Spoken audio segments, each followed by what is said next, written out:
Welcome to Kenton's videos. Enjoy the video. You start by gathering every value and counting them. This matters because the median depends on position. Next, sort the list in ascending order so positions are meaningful. Once sorted, check whether n is odd or even. That determines the path. If n is odd, you will pick a single middle value. If n is even, you will average two middle values. Make sure to keep original units and note ties or repeated numbers as you proceed. Now you calculate exact positions. If n is odd, compute n plus 1/2 to get the middle index. You then pick that value. If n is even, determine indices n/2 and n/2 plus 1, then retrieve those two values from the sorted list.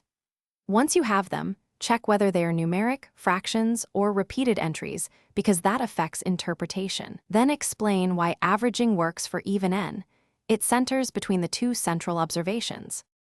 You finish by computing the median. For odd n, use the single middle value. For even n, take the average of the two middle values, adding them and dividing by 2. Once done, verify the result by counting how many values lie on each side. They should be equal or differ by 1. If counts don't match, resort and recheck indices. That fixes most errors. Also, consider trimming obvious outliers only when justified, because they don't change the median often. Thanks for watching. Consider subscribing if we helped you.